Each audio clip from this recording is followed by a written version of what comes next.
Hello, everybody, and oop, wrong overlay. Let's do this one. There we go. Oof. Okay. Hi, everybody. How are we doing today? So, it sounds like Tessel and Kuchibashi are going to turn their booties around and go ahead. Now, as I posted just now in Discord, because there's something I noticed right before we went live, and I was like, let's work about this later on. Consumption is apparently different. Even though in the Ultimate Battle book, it straight up says consumption, reference back to the Pathfinder rules, blah, blah, blah. And you reference the rules, and it's half ACR. There's actually different rules.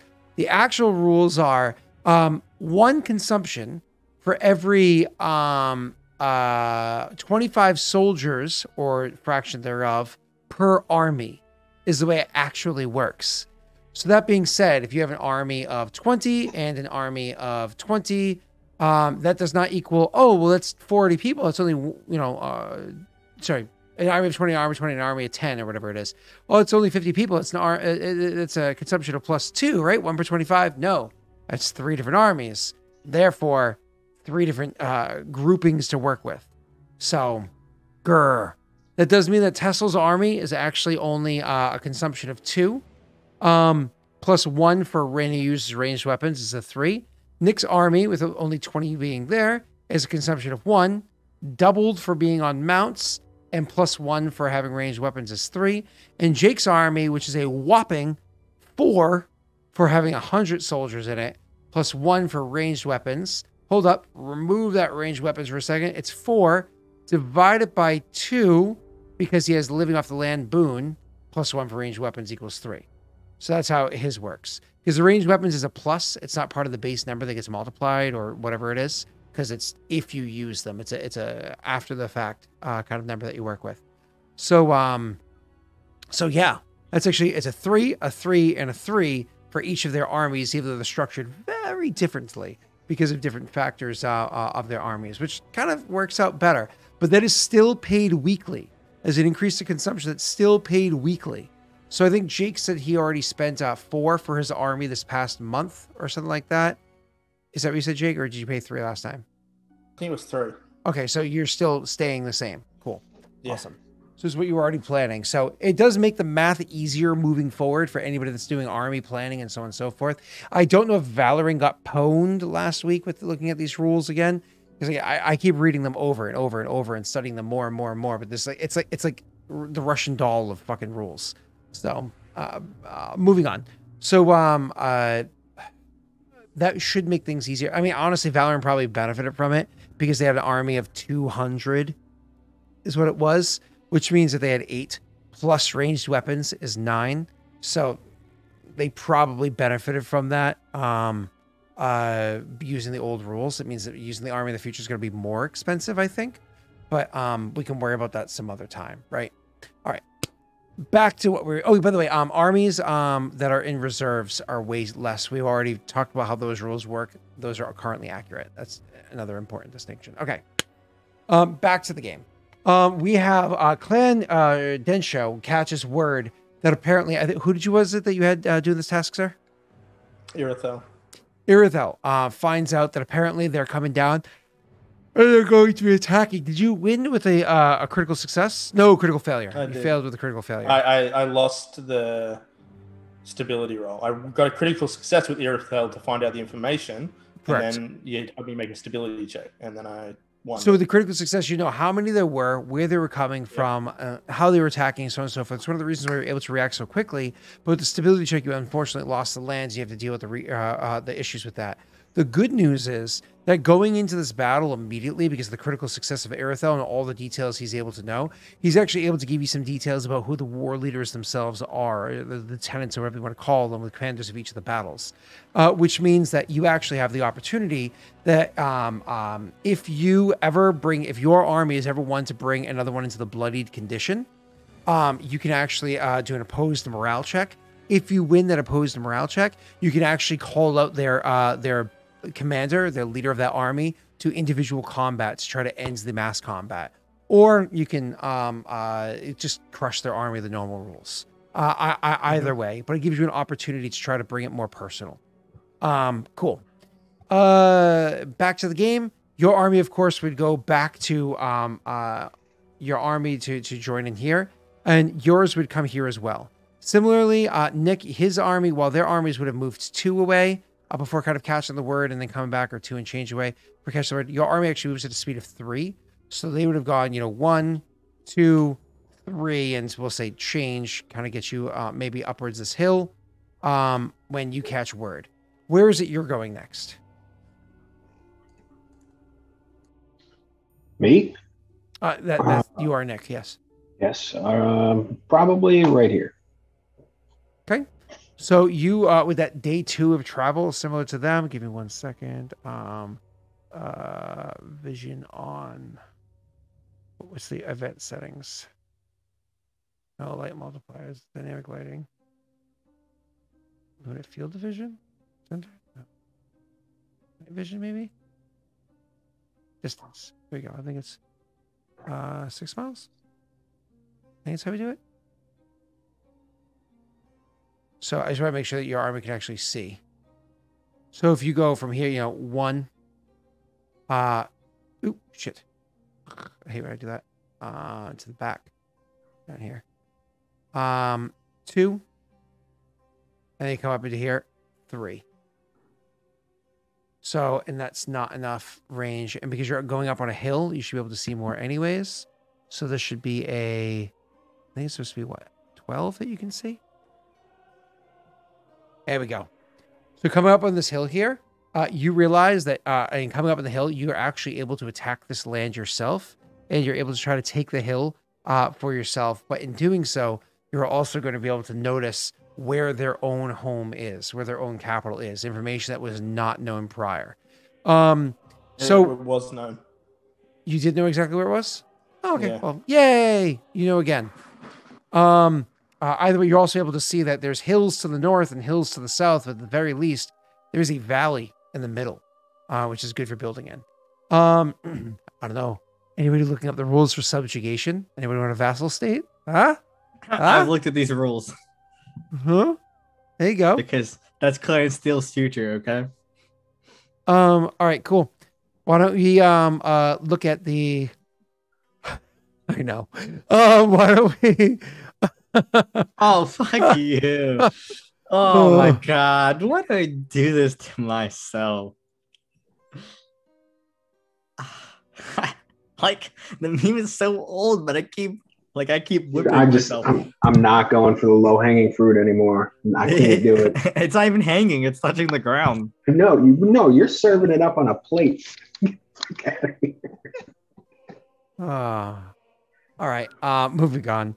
So the armies that you're going to be fighting here are, as discussed beforehand, they're actually going to be one smaller one that happens to be sitting atop horses. They're actually going to be mounted, and one larger group that's actually going to be what's the word I'm looking for?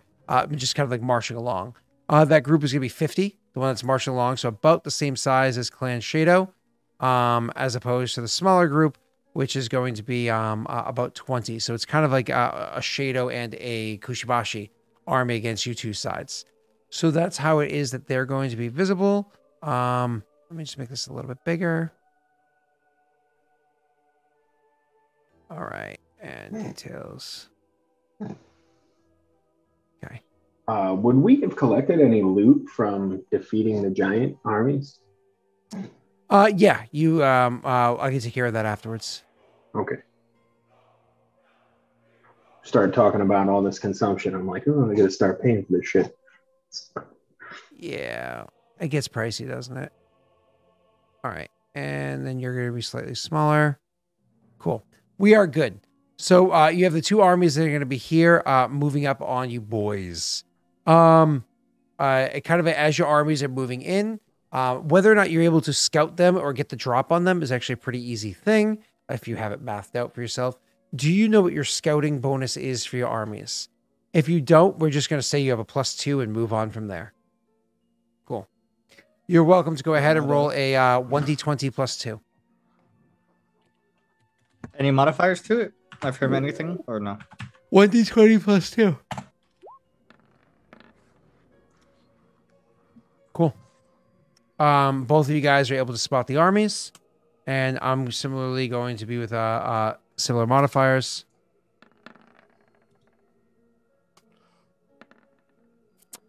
So one of the armies is easily able to spot your groups. The other one is not easily able to spot your groups. So as the tactical phase kind of like comes into play, they have a slight penalty to it. We're gonna say that's the ones on horse or the ones on the axe speaker are gonna be able to easily notice you, whereas the ones that are on foot are not gonna be able to easily notice you as much. So they just have a penalty to their initiative check. Pulling initiative back up for this second round of mass combat. Why don't we go ahead and have everybody roll their... Nick, you're just watching this one. Have everybody roll their... what's that check called? Tactical initiative. So profession soldiers. Profession soldier checks. Yep, thank you so much. No problem. This is the one with the penalty. Oh, so 16. No, me, I have a penalty. You guys have we don't have a penalty anymore. Yeah, you don't have a penalty. Comprehende. Yep. This is one without the penalty. We can't add to the initiative order, can we? Nope, I'm adding you on right now. And I rolled a 2. All right, cool. So with my weaker one, it is a 10, and a stronger one, which I thought I added on there, but apparently didn't. That is going to be with a 20. All right, cool. You guys capped out. Awesome. So acting first is actually going to be the ones on horseback. Notice you guys coming. They happen to be on horseback. They, however, do not have a ranged approach. So instead, they're going to, for their ranged attack phase, they're going to hold up for all-outs defense for their ranged attack phase, giving them a huge bonus to their DV while waiting for you guys to come in. They're also doing a, what's the word I'm looking for? Cautious advance, I think it's called. Yep, cautious advance and an all-out defense is their tactic. I'm telling you that because it's played out before you. They just did it. You know what I mean? All right. After that is going to be Yogo Shah. I don't think I'm supposed to tell you that until after you attack them, but that's fine. Yogo Shah, this is actually going to be the ranged phase. I imagine you move up to attack one of these groups. Yep, I'm gonna do standard, and I'm just gonna move up to him, and I'm not gonna attack in my range phase. I have my pikes ready. Huh. Beautiful. After that is going to be these boys. What are they mounted with, by the way? Axebeak. Oh, interesting. Well, Central Kajinksi, that's where they come from. You know what I mean? Okay, all right. Yeah. So anyways, now it's going to be the ones on foot. They similarly do not have any ranged weapons. However, they are going to spend their ranged phase moving up to get into engage with what is it? Clan Densho. The Chargers. Yeah. So they spend their range phase. They're in aggressive assault, aggressive attack, whatever you want to call it, and they go running in to go completely rush up to be engaged with you. We actually, Jake, have an opposed morale check. If I win, they're actually able to get inside of your ranged phase, so you won't be able to make a ranged attack against them. Why don't you go ahead? The base morale is 6 plus 2 for the leadership. There's no other modifiers. You have a 6. What's the 2 from leadership? What are you talking about? Urzog gets 2. You told me on top of that. Sure. Like he gets 2 to OMDV morale for his leadership thing. Correct. Yes. All right. So that's what the plus 1 for Naito. Yep. Okay. Yep. So plus 10 for morale. Correct. Oops.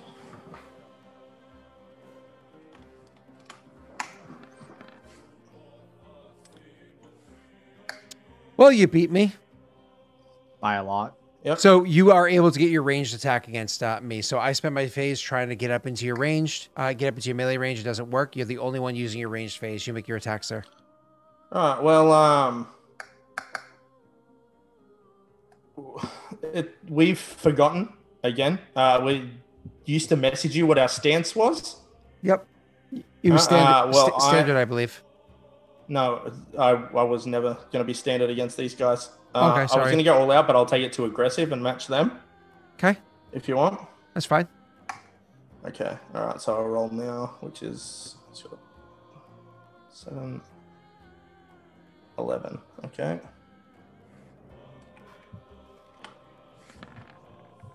Oh, Wow. That's not good for me. So is what? We're both aggressive. So Yeah. does that include your +2 for being aggressive? Yes, And that includes everything? I think so. Okay. You rolled less 7, than 8, me, 9, so but you don't have a 10, penalty. 11. Okay. I don't get anything for Naito commanding. Yeah, that's just morale. No, that's a big hit right there. Because of my my adjustment that I had going on, my Yeah. DV was sitting at a 15. oh, and it's +2 damage, and you take +2 damage because or +1, right? So it's 12 points of damage. Oh jeez. Yeah. Okay. Oh jeez. That's like hikers. Yeah. Oh jeez. Okay. After that, Jake, after your turn with your ranged attack, it now brings us to the melee phase. With the melee phase, these guys are now going to move in to attack you. Now you said that you had your pikes out. What does this mean? I get +1 DV against mounted troops. Okay. So they're going to rush forward, of course, with the cautious advance still, but they're going to rush forward and make their attack roll against you, sir. They're actually quite skilled on their horseback. So they're going to do their attack with a plus.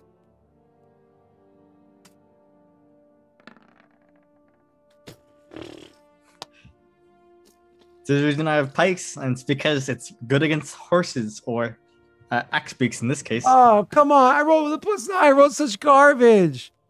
Okay. So they do nothing to my men. They do they're held nothing back to by your pikes. men. And then I attack them. We forgot to roll for casualties last time, by the way. True. 19, hit him. 19 does wait with cautious advance. 19 actually does not hit them. Okay, so they have a 20 or something. After that is going to be the melee guys with you, Jake. They are using their aggressive assault. With their aggressive assault, it brings it up to a +9, as opposed to the other ones that are brought down to a +9. So they're going to attack you.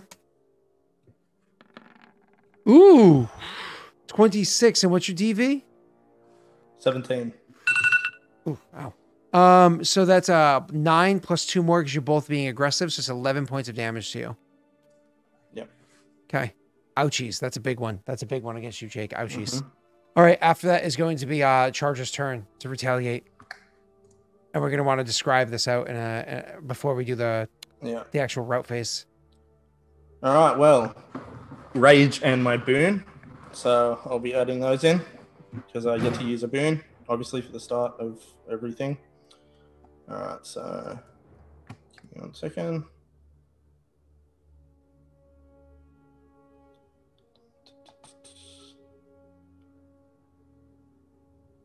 All right, there we go.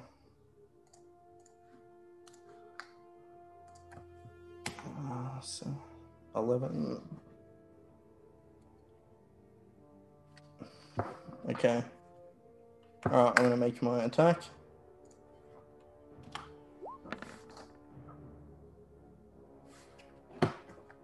Okay. So that's 35. Oh my god. Yeah. 35 against, what did I say, 15? Oh my god. That's 22 points of damage, Jake.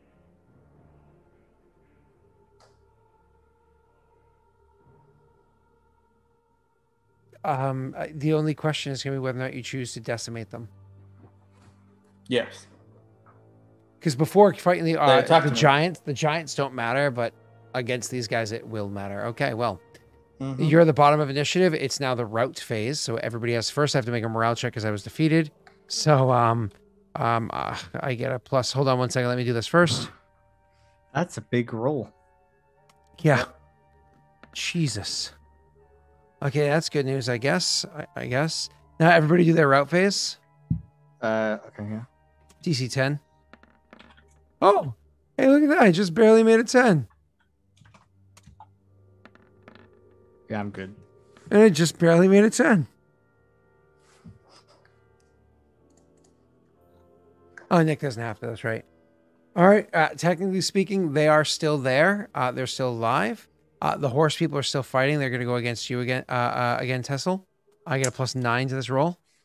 Well, I still get a +1 to it. So hold on 1 second. Actually, they're going to switch from cautious. we have to roll initiative. Oh, initiative. My apologies. That's true.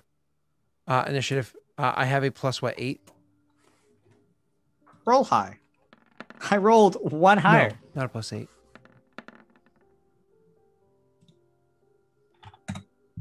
A +2 and a +4, I think it is. +2 and a +5. Got some. So here's my +5. Commander's got them ranks in soldier. Boom, baby. That's my horsey boys. And +2. This is my other ones. 12. So you went up to 2. And what did we say a natty 20 on this does? Is it plus something to all my rolls? I don't remember. I think it was +1 to morale checks. We gotta write down what this one is because we don't have it satisfied. I think it was +1 to morale checks. For nat 20s on initiative. +1 to morale checks. That's it. Yeah, I +2 believe to morale so. checks. Okay, so nothing crazy. Yeah. All right, cool. So maybe it should be plus a leadership bonus, whatever it is. We'll decide it between this session and the next one. We'll make it solid. All right. So, anyways, they are going to attack you, sir. They're switching from cautious advance to standard attack. Okay. Do they have to roll a morale check to switch tactics? Not or is that just when you switch 2? Strategy, not when you switch 1. Okay. Yep. All right. Ready? Comprehende. Yes, sir. They hit by 6. Oh, no, by 5. They hit by 5 because your DV is 1 higher. Yes, sir. Okay, so you take 5 points of damage. They have no additional bonuses or anything like that. So you take 5 points of damage. That hurts. It does, I know. And now it's going to be your turn to retaliate. Roll high. That is not high. That is not high. No, you're correct. Oh, these guys are in the ranged phase, by the way. Or in general, they're trying to run away, Jake. So it's going to be the opposed morale check. So if they're trying to run, what I have to do is in this turn I have to help Tessel. So if they're running, I will have to ignore them, I guess, to help Tessel. Yeah. Okay, that's up to you. Thank you. Either way, so they are. My apologies. Your 14 does nothing. Cool. So this one, it's your turn, Jake. I can tell you they are turning to run. So if you want to attack them, it's an opposed morale check. But if I attack them, I can't help Tessel, correct? Correct. Then no, I will help Tessel. Beautiful. So you're going to spend your kind of like your range phase or whatever it is, moving up to here, getting yourself ready to jump into the melee phase. And these guys are actually retreating or retreating away. Defeated but not disbanded. Oh, yeah, I already made that roll. Yep, defeated, not disbanded. Yeah. All right. That means Jake, it is now melee phase. Oh, no, that was range phase. There was range phase. Now it's melee. Yeah. You guys are engaged, so there was no range phase. That's right. So now it's melee. So now it's their turn. Then you're. We have to. I know it's route, and then roll initiative. No, Jake didn't. No, attack I have to. Yeah. Oh, my apologies. Apologies. He goes up and I keep forgetting you can move and attack all at once. Yep. Hi, sir. You're not Derp. You're Josh. Well, Josh is a Derp, but you're not Derp Digital. He lives in a different country. Oh, I was so looking forward to that natty one. This is the first hit against me, isn't it? Yeah, it's +1 to the damage as well. Okay. So how much damage is that? That's of a what did I say? It was a 20. So it's 11. It dropped right when they. It should have. It's an 18. You're correct. Standard. You're correct. So it's a 13. Okay. Awesome. Now it is back to the top. Now everybody has to do their route phase. Yeah. They have a -1 because they have a retreating army, right? Which is why I'm rolling with a 7 instead of an 8. I did that last time too. And we should get a +1. Oh no! They rout. Oh, no, not necessarily. I lose 1d4 of my morale. I have enough to survive one loss of morale, but that's it. Oh, Okay. no. That You roll your D4. grossly injures my... Oh, no. Yes. No! Oh, no. Oh, no. I had 5 morale. I'm down to 1. Oh, no.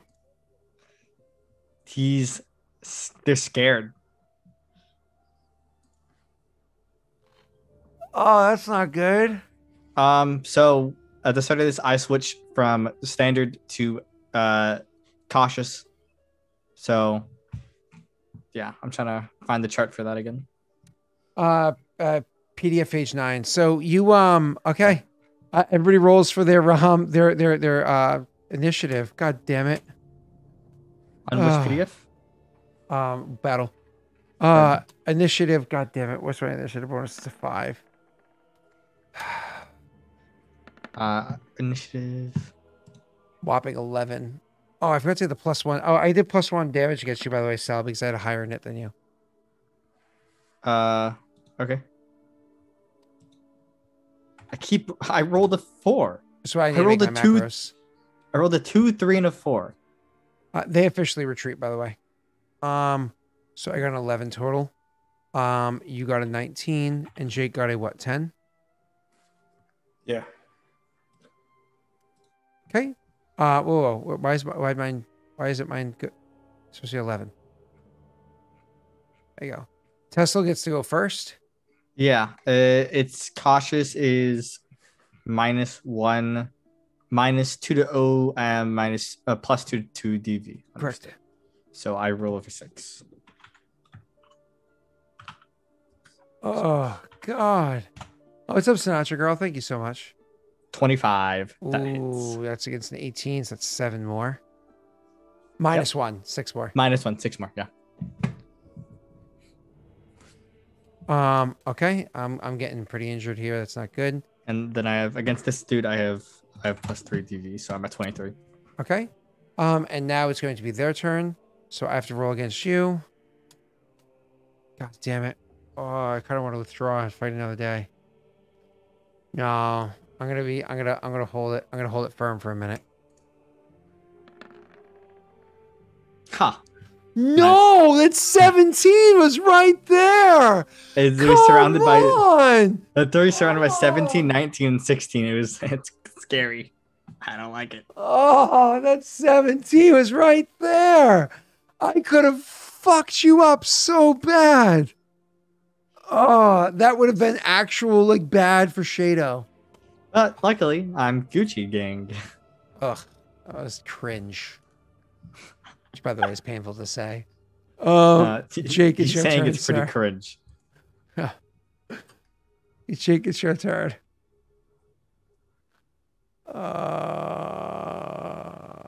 So kill it, Jake. Can you? My internet's It fucked. teleported. Yeah, his internet was. I think you've returned. He has returned. No, he's not. Am I? Can you hear me? Yeah. Is the camera working? Yeah. Because it's not on my end, but I'll. I mean, Jake, anyway. let's just say that your camera is working. Thank you. Oh.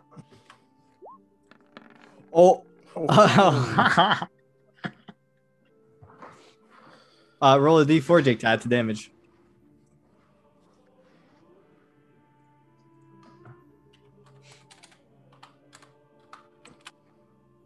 Hmm?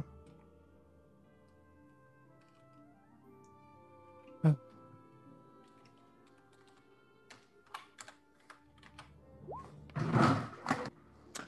+3 +1, so 34. Or yeah. I had 13 left. Technically speaking, attack rolls happen simultaneously, but it doesn't matter. He already attacked. They already attacked. God damn it. Route phase. Is there like a negative number that the army can take where it's just destroyed from amount of damage taken? No, it goes to this next part. Okay. So I just have no bonuses now for my because I'm in negative. I don't know Oh my god. So I imagine like we just captured these dudes, right?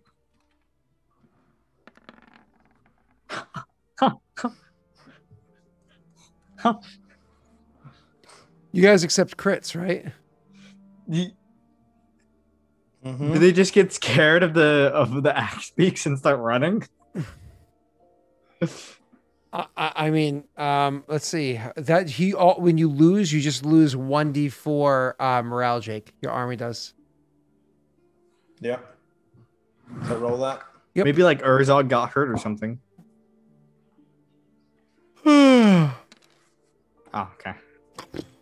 all you're gonna get for winning the battle anyway. So more or less, it stays the same. It's just a fucking 7. Ugh. Anyways. So can we capture this dude? This army?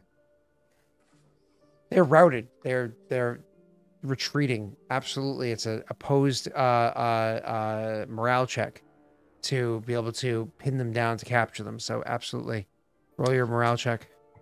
Do we get another +1 because we destroyed this army? Yeah, with Okay. defeated, not destroyed. Defeated. Yeah. These ones are on To my 35 X wins. base, right? They're what? They're on X base. They're on Correct, X base. correct, Turn correct. around. Correct. All right. Can we try and capture the X base? That's potentially. I beat Okay, the morale check. Do I need to even roll if Tesla's already rolled? I mean, if you want to be a part of, yeah, just a more or less guarantee, you can roll. You're not gonna roll a 1, so you'll be fine. Yeah, I Stop. beat them by a good 21. It's just whether or not he's also helping with the. And he is. Yeah. Yes. Okay. So the two of you are able to easily kind of like round them up as they're like, no, we need to go. We need to go. Go. Where's the other army? I don't know. We're surrounded. As they go to like kind of break apart and go, another couple of shots drop them, injuries. So again, it was only a group of like 25, 20 soldiers, whatever it was. It's not like it was a ton of them, but they were devastating. They were so effective against Tesla's group until they got surrounded, like outnumbered 5-1 or whatever it was, So eventually just had to, or 6-1, whatever it was. So eventually they just had to surrender, throw in the towel. You take them as POWs. I Casualties imagine were about afterwards. What's up? Imagine Tessel and Varix go meet the commander of this army. There's a chance the commander died. That's if we wipe out the army. No, if you defeat the army, there's a chance that the commander died as part of the casualties. It's a 1 to 20, I think. Or no, it's like a It's like 80 to 30% 100. chance.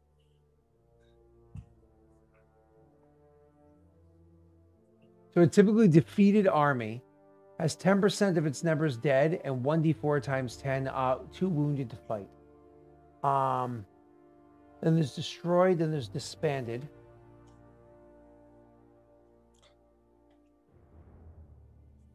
I'm trying to find the capture the leaders part. Oh, found it. Victory aftermath. The escape is 0 to 30, kill 31 to 50, and capture All 51 to right, 100. Josh, are you still here, sexy Josh boy? Josh, if you're still here, a 1 to 30 means that they're dead. Why don't you go ahead and roll me a D100 and please roll me like a 17. I was actually called that an natty 20 earlier and got it perfectly. Josh rolled a D30. Actually, on a D30. Oh, he's dead. It's oh, pretty no, fucking he's close to a 17. He's Pretty close to a 17. They got So- away. Yeah, they escaped. So, Yeah. so the other army got away, and just the commander of this army got away. Yeah. Oh, so 1 to 30 is escaped. Okay, cool. Cool, cool, 1 cool. to 30, 31 to 50 is killed, and 51 to 100 is captured. Awesome, beautiful. Bye. But you're able to capture the other members of the battle of the army. So you're able to kind of like round them up and capture them. What are you gonna do with them? And we need to know what is it? 1d 10%? No, 10% is dead. So the 20 people, 2 are automatically dead. 1 definitely got away. Can I have Bolita roll me a d4, please? for the number wounded. Correct. They want to roll a 4. Belita wants to roll a 4. 1. Rolls a 1. So you have out of 20 soldiers, 1 definitely got away, 2 are definitely dead, and 2 are heavily injured. Obviously, a bunch of axe speaker injured and whatnot as well. That leaves 15 soldiers that are still out and about and able to fight, but are just so injured, exhausted, just defeated overall that they are just, so they're just done. Zalamos is, sexy as hell. That's right. Herb style. Wow. Zalamos and Lindane both rolled 3s out of 18s. Well, it's expected of Zalamos. It's expected of Lundane too. The name is True. rather mundane. So, Cringe. What do you boys do before I go to Nick? I would say, we spare their lives and send the axe beaks to Clan Kushibashi. No reason to kill them. They're captured soldiers. Elaborate and spare their lives. If Varix doesn't want them, Tessa would offer them home in his clan. If Varix doesn't want to offer them home. So with armies Varix would say to you straight up, take though they die.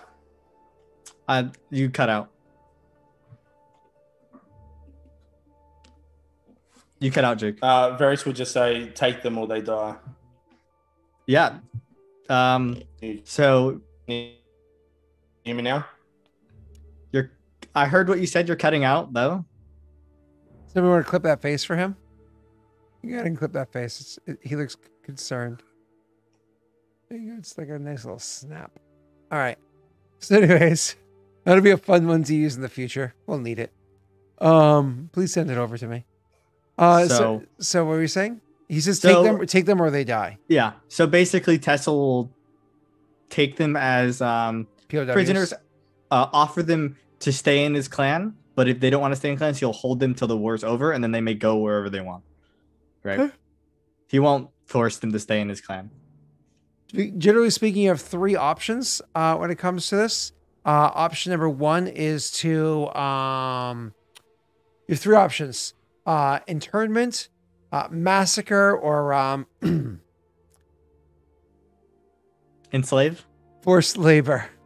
So I'll intern them, but can I do like a check or something to try to convince them to just be citizens?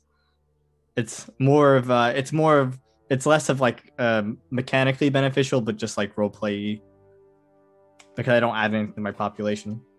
An army is capable of fighting and can guard soldiers up to 10 times. So if you leave 2 soldiers behind, they can guard this. They can guard this group here. So yeah, I assume I have like people to spare or whatnot. Convincing them to join your people, we'll worry about that at a different time. You know what I mean? That's fine. Because there's no actual rules for that, so. All right, cool. Did you either of you get bloodied? Nope. Jake? Nope. Half health? No? Fucker. Nope. So you guys He's defeat 15 the army, down. the commander gets away, the other army gets away, and they start running backwards. Nick, your army is small. It's like micro-sized, unfortunately. Because things like pillage and plunder is something you can't do while you're, micro-sized, unfortunately. But you can definitely still bring some heat, unless you want to activate more army. You know what I mean? You can definitely bring some heat to the battle that's happening. We're going to come back over here. So what you do is you, in short, are coming up and you're attacking this hex up over here. Similar to like what Jake had to deal with beforehand. You're attacking the hex that happens to be up and in that corner. That means that this king... Oh, and Jake, you guys are also going to be attacking this hex here as well. And trying to reclaim it for yourself. Reclaiming the hex for yourself because you're taking it back so quickly from losing it, while your unrest remains that you had gained beforehand, and your farms do not come online until after your next kingdom roll, so you're 1 turn without it. Yep. You'll be able to take that hex back for yourself afterwards. So we can eliminate this purple one, and we'll just make it, a weird colored blue for now. So we'll kappa pasta And then we're going to throw a weird color on there. And put that there for now, knowing that it's going to take over afterwards. We also have this this army right here is currently defeated. We're going to want to put them... and where are you boys going, by the way? What's your plans? I'm assuming we're going to march north to the city. So you intend to continue marching? Mm-hmm. Nick, you intend to continue marching, obviously. And Jake, I assume that you're going to continue marching too, since this is for you. Bootyful. All right. And that is for the little army. The other one actually got away. I got a little Why did we cage. march? Okay, I get you. Okay. And you guys are going to march up to here.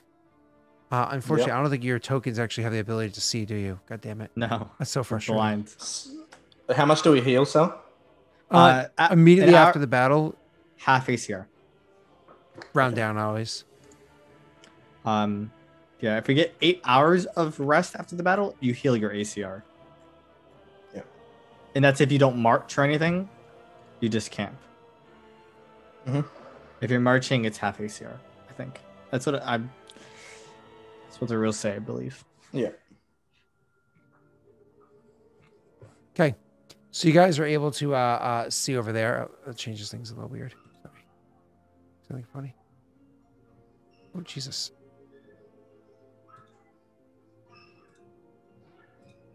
There we go. All right, cool. So you guys are able to see up there a little bit better, kind of like see what's going on. And the two of you are going to be marching up into the next hex area. Now, Nick, for you attacking that hex, more or less you're giving them, you're attacking the hex, so they have to make a stability check to be able to keep you at bay, to stop you from being able to do any real harm. Again, if you were at least 50 people strong, you could do a little bit more. So maybe having Shado join you afterwards would be a good idea. But at least for now, let's do what we got to do. So I am going to roll my stability check for this little tiny, was it 1, 2, 3, 4, 5 group here. Mind you, they lost a bunch of people to the giants, and they just lost a hex and had 2 armies defeated. So their unrest is a little bit high. So give me a second to make my roll.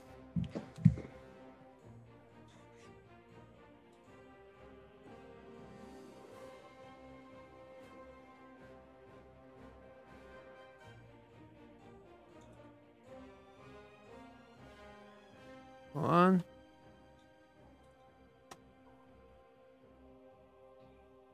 Am I assuming we had 8 hours of rest after the battle for our troops?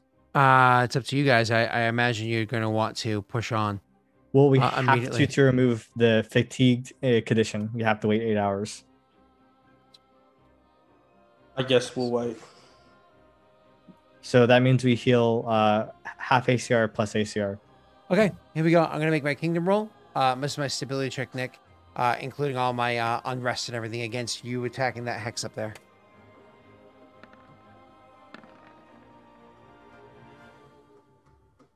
Gotcha. That's a big oof.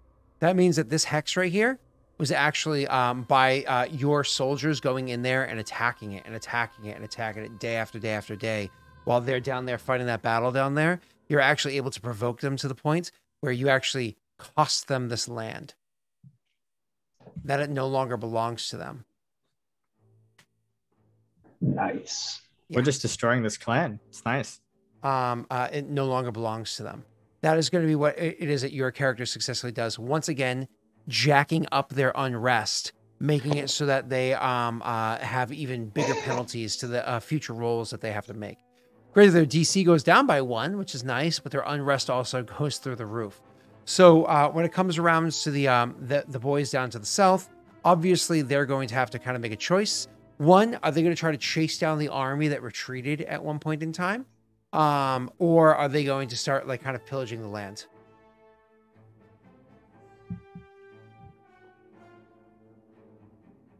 Would they not go back home to defend their city? Would you chase them down to try to catch them before they got there? I probably would.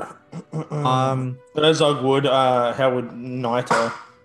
Naito and Tessul would probably want to let you do that while we push up to protect the flank of Naran, because he's still out there somewheres, right?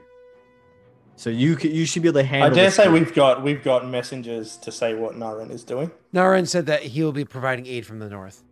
Yeah, so Yeah. I think it'd be best if I continue to push forwards, and you handle the army because you can handle the army. Where didn't the army retreat towards its capital? It retreated backwards up into the hills because it's a more defensible position. It gives it a bonus to its Okay, DV when yeah, it fights you.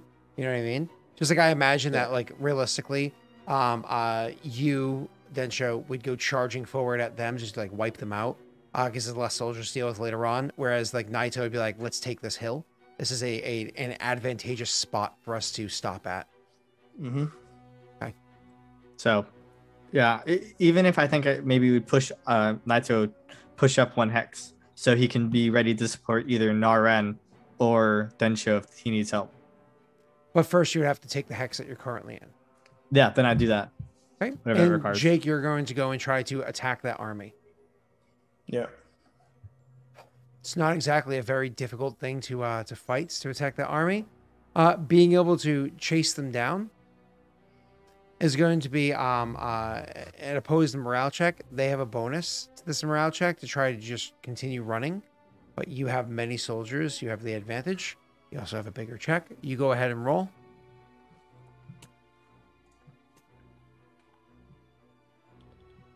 So it's just the 9 because it's ACR plus the leadership thing that I have. I don't get any additions. Correct. Ooh, I rolled really well, though. Beat that. Roll Yeah, high. beat that. We just got to roll an 18.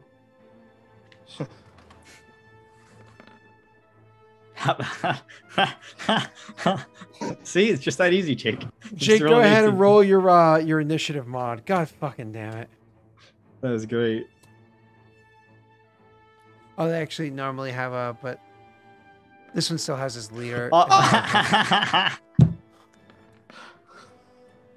That's hilarious. So you pelt them with arrows. Jake, you have a +1. You know that their approach to dealing with you, because obviously you're kind of giving them the chase. You're coming at them. You know their approach to dealing with you because you get the +5, so you immediately know this. They intend to deal with you with a what is it, a hold firm? But I mean, how you can choose how to approach because you know they're going to hold firm. Yeah, All out he's attack going just to aggressive. counter All it out. perfectly. Yeah. I've they just also got countered it. boons to use and stuff, so Well, all that just means that you two just counter it. It's just as though you're both standard. yeah, I'm that. Okay, so just don't add in the +2. That's what you want me to do? I'm saying if you go all out, you just ignore all numbers. You just Yep. pretend like it's flat. Yep. All right, here we go. Uh, You get to go first, and you have ranged weapons, don't you? yeah, I do. Go ahead, make your ranged attack, sir. Okay. Rage only affects melee, right? I'm pretty sure. Wouldn't make sense for it to Correct. do that. Is it Alright, once so a that's battle or once a... I measure once a Uh, battle. Oh. It's just... Is it just Fucking damn dead? It heals... It's half ACR plus ACR, at least.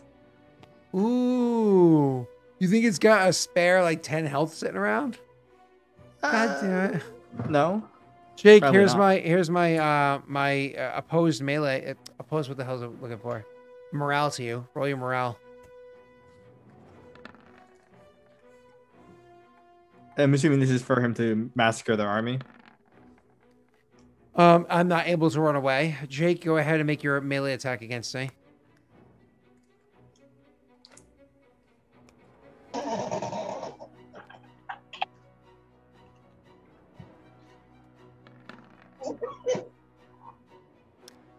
Jake, you defeat the army. Somebody in chat, please go ahead and roll me a D100. We'll say it's lightning.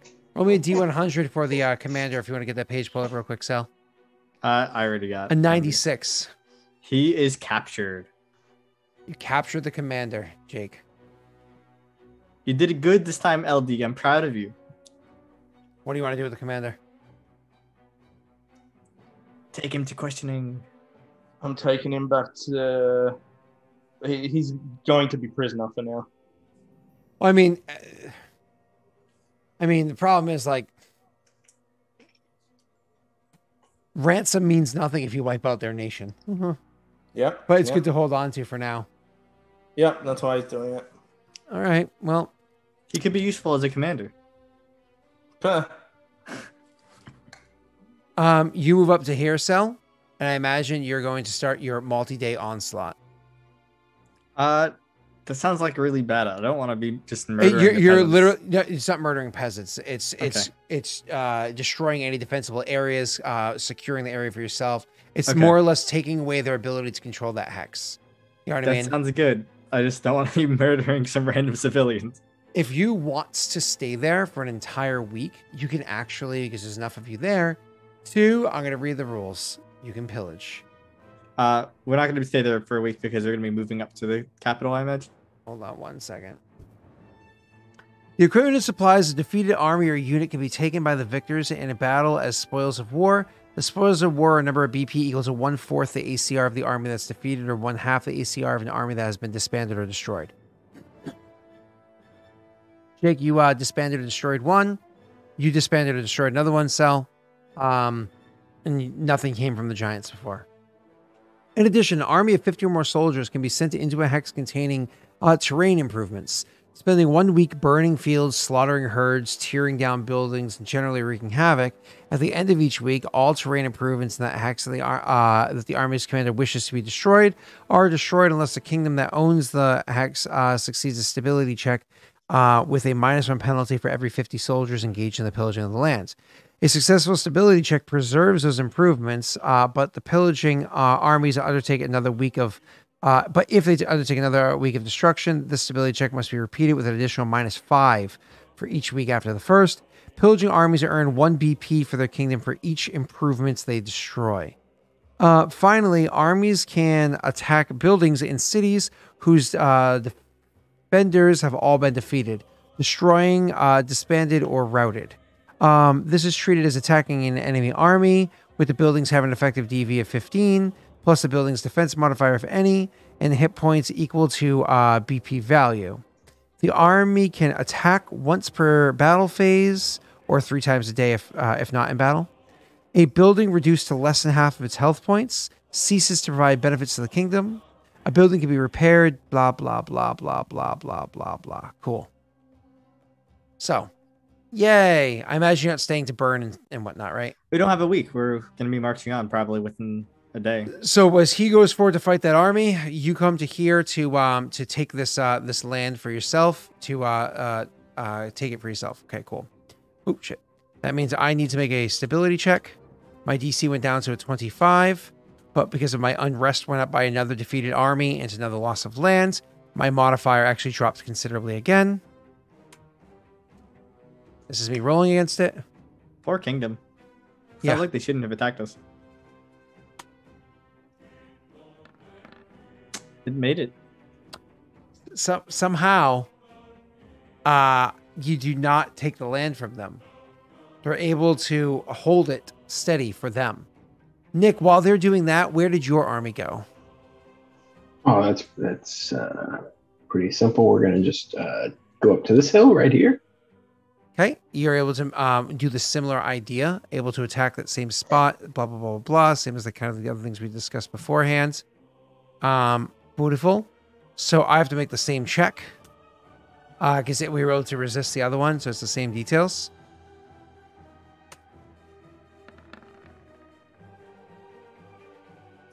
Loses the hex? Womp womp womp. No, I don't. Why are you even wasting your daddy time in this dude? Because I can. They keep the hex. Now, at this point in time, because you guys ran back in, continue fighting, so on and so forth, if you choose to continue engaging, now entering week 3 of your armies being active. That's fine. Do you choose for your armies to continue engaging in week 3? Before you come up with that decision, Jake, not Jake, sorry, Nick, a hawk or whatnot would come by delivering a message to you, to your clan. It's like a big running bird. Would come by to deliver a message to you. Give me 1 moment to get that information to you.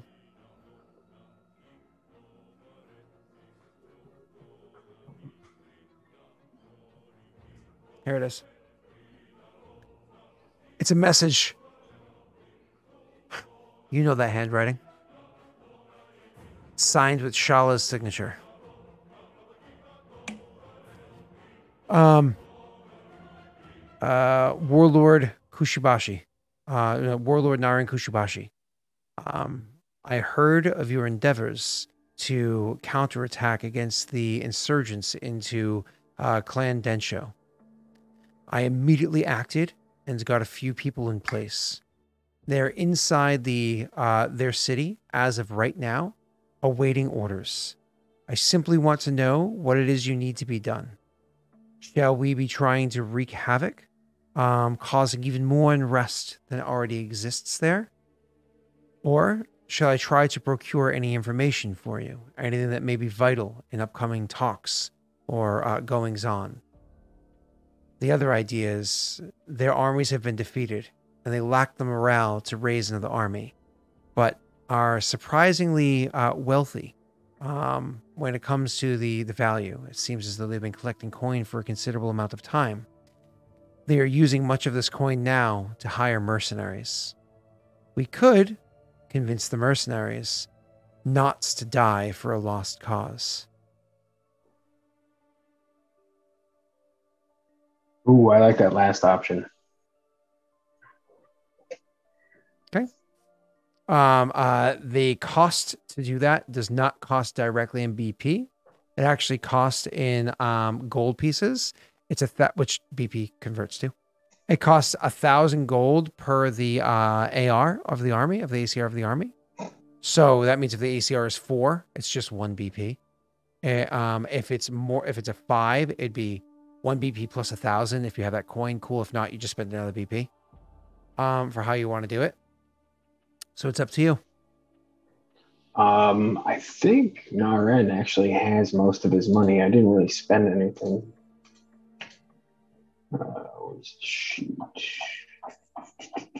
Yeah, but I'm pretty good with that. Let's go with that and get the number. Okay. So we are going to, for how much that costs, it's going to be for the army that they're able to raise. Somebody in chat want to go ahead and roll me 2d4, and we're going to -1 from it. Let's say Joey and who else is in chat? Who else hasn't rolled for anything yet? Who's out there? Lundane, are you there, Lundane? It's a 3. Okay. -1 to each d4 or just total? Total.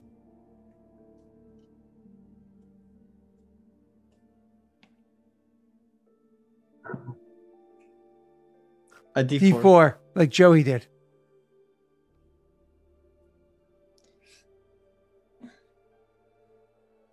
There you go. So 5. So it's 5,000.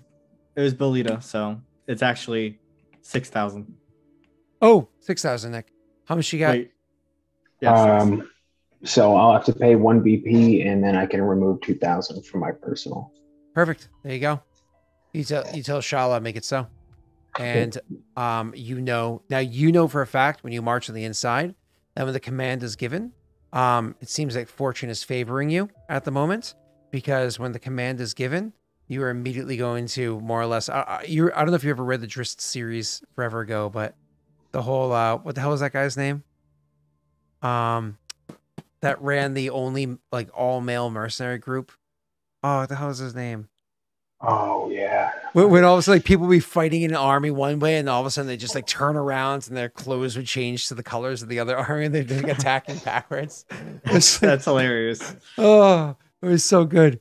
Anyways, so God, I can't remember that guy's name. It's gonna bother me. Jarl Axel. I just remembered it. Anyway, so you would I can't remember the name of his group, but so yeah, you give Shala the word.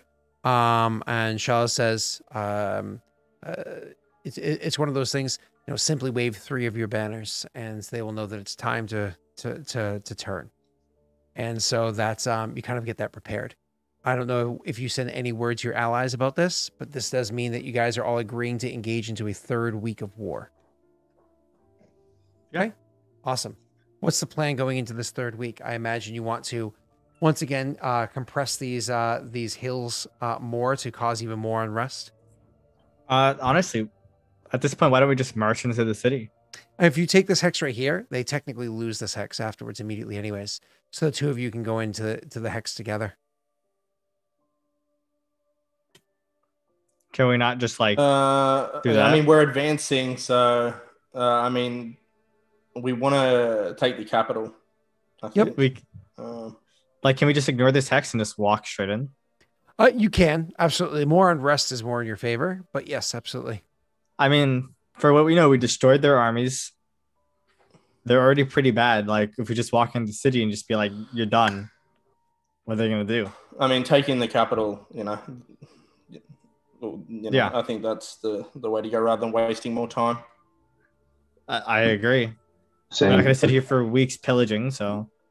So you send word that you're going to be marching in, and Nick, I imagine your army actually has a full, because you're how far back, how quickly you move, and how far back you are. Your army actually has the full time to rest and relax. You actually have time to properly get a rest and get rid of any fatigue. Do you guys also want your armies to do that? My army must be good because I've just been... Yeah, same. If it's You a have no week, fatigue? right? I wouldn't because we at the first battle. It's days of nonstop fighting. After the first battle, my guys stopped and we waited a day. We waited, right? yeah. 8 hours is all it takes to. So an hour after battle, your army's from. But hold up. But you marched. It wasn't like you were sitting there with your thumb in your bum. No, you the battle actively was marching. right. The battle was on this hex. So I haven't Yes. marched. But Maybe again- we should just surround the capital and then we'll rest. That's totally an option. But just to be clear, because your characters have not been idle once since you engaged the giants.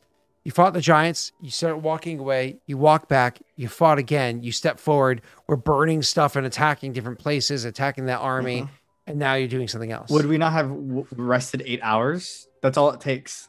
I mean, your characters have been nonstop. Like when war goes on, it's like, all right, hold on, put a pause. You're going to constantly have, granted, rotating your people, but not a proper rest. Jake is suggesting go do a proper rest, throw down camps around the capital. Sure. Okay. Because we know that the mercenaries inside are going to turn tail, right? Mm-hmm. So let them think that they have the mercenaries in there. We're surrounding to siege, although it's not really a siege. They probably don't even have walls. Yeah. And then we'll just, once we're rested, we'll attack. Yeah, I guess we just, walk 12 miles. Both of you guys are going to march forward into your own hexes to keep an eye on things? Yeah, I'd walk here. Oh, my vision just turned off. Either refresh. Jake's is weird. Jake has like a dark cloud around him. It's so funny.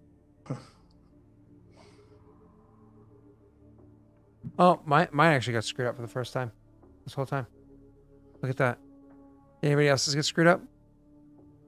I did. Yeah, mine is now. There we go. Okay. You guys are now going to kind of move up to here, and this is where you're going to take your first proper full rest. And it's here that you're going to notice that they, of course, have, as previously stated, Nick, because you had that that fortunate information kind of fall into your lap, that they have in fact raised a proper army to fight against you. Now, again, this is an ACR 7 group. I don't know what the ACR of your different armies are, but this is an It's ACR 100 strong. Yeah, it's 100 strong. What is? Their army. Their army. It's a large. Yep. Oh, gotcha. So their ACR is they have an ACR 7 group that's there to fight. But Nick, you're fully aware that these are mercenaries. You don't have easy communication with your allies to the south, but you can send word down there as long as you don't mind your scouts or messengers having a chance of being noticed. Yeah, that's fine. So you want to send somebody down? Yeah. Okay. I need you to go ahead and roll me a 1d20. Do you know what your camouflage is? It shouldn't be fine though because they wouldn't attack because if they're the mercenaries. There's still other city guard and whatnot that exists. They don't have a proper army though. Yeah. There's still other people that are scouting the area. They don't have a proper army though. And he's sending like a 2-person messenger, not a unit. Because he Yeah, isn't much of a my unit. camouflage is Well, a 4, person. by the way. Cool. Roll the 1d20 plus 4. If it's a one-person unit, it should be higher than. That's actually true. You're sending only one person, Nick. It's plus, So plus 10. plus 10. Okay. Well, it's camouflage is plus 10.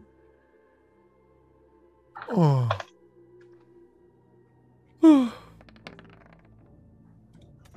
I can't even beat that. Can't even beat that. Okay, cool. Nobody notices you. As you go deliver message, what is the message that you deliver to them? And like, imagine a letter format. So it would be, Warlord Shadow and Tessel.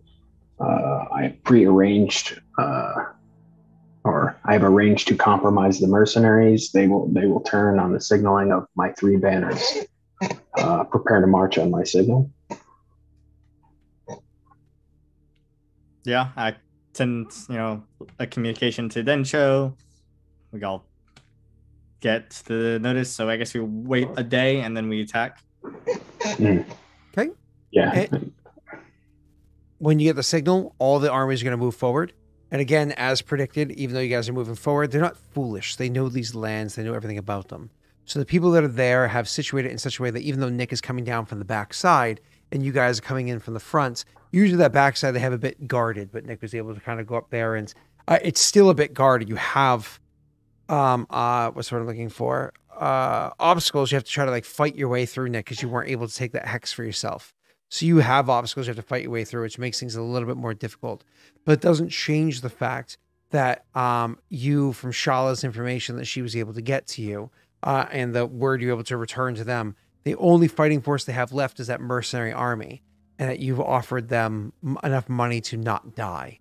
And so Shala delivered them your message, and when you guys kind of go to face off with them, and there's like their whatever remaining force that they have, there are a couple of soldiers, say it's 20 people strong, whatever it might be. Their citizens kind of like hobbled in their homes, so on and so forth. As you have your 50, your 100, your 20, kind of like making your way into them. You have the, finally, when it's time, like, they're about to charge or whatever it is. Nick has, as noted to Shala, the knocking of the 3 banners. And then all of the armies will literally just kind of like turn and surround around the city, around the people that are there, showing that, hey, you belong to us now.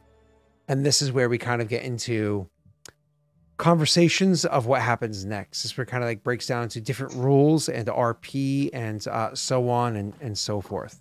Do we get to fight their leaders? What? Do we get to fight their leaders?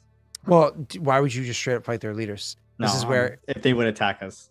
Yeah, no, they can't. They're defeated. Like completely defeated. They have leaders, sure, but they are completely defeated. So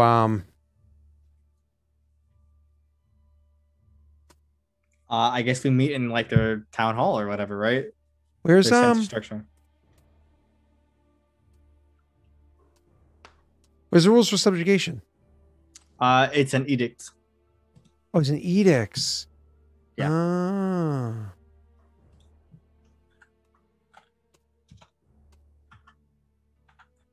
There you go. Vassalage Edicts. Yep. There are special edicts that allow you to cede a portion of your lands. That's different. Subjugation. When you issue an edict to subjugate another kingdom, you may immediately establish an embassy, but you must follow the normal rules if you wish to establish a treaty or alliance. If you spend BP on bribes or gifts to reduce the DC and succeed at forming the treaty or alliance, you may count half of this amount as going toward a new improvements or buildings built inside the vassal. Oh, that's cool. So you get to keep half. The starting attitude of the vassal kingdom is based on the alignment's compatibility as per the diplomatic edict, modified by circumstances in which you blah, blah, blah, blah, blah. Subjugation may cause friction between your established citizens and the newly conquered ones. You must attempt a loyalty check each turn when you issue this edict and on future turns during the upkeep phase, increasing the DC of the subjugated kingdom's size divided by 5. Failure means unrest increases by 1. If you succeed at this check 3 turns in a row, you establish peaceful equilibrium and no longer need to attempt these checks. Cool. That's fun. Why don't we worry about that as you go and you enter talks with the actual persons here. So, unfortunately, Tessel isn't here. Yeah. I followed the armies. Oh, you followed them? Yeah, that's what I said. I specifically, this is the first time. I know Jake was hanging back and tickling his pickle while watching everybody else do the work, but I didn't realize you were also into voyeurism. I said this is the first time Tessel's actually going out to the field since the first sessions. Gotcha. Okay. So all right. So you guys with again the Shala having turned the army, their mercenary army on them, you guys are able to easily infiltrate in, riding in on your chocobo. Each of them gets to ride on a chocobo too, Nick, but they're not one of yours. I know, that's upsetting. But what is this lowly stock? Appropriate. So you Is that bird molting? it would be. So anyways, you guys go riding in on your I can't remember the name again. It needs to be posted more often. Yeah, It's like Kami Corey or something like that. But anyways, so you guys go riding in to meet with them. They actually do have a I can't remember the name of the building, but it's kind of like a town hall sort of a thing, like a meeting hall, a great hall where they meet with one another. It's actually established here. They have a couple of decent commatory. They actually have a couple of decent buildings here. So when you go riding in and meeting with their leaders, you can see that their leaders are in fact there. One of the leaders is somebody that looks familiar. You defeated them on the battlefield and they were able to return here. Another leader, did you capture one? Yes. Yeah. Another one of the leaders you would have actually have captured. Either way. So did you bring them with you? Yep. Okay.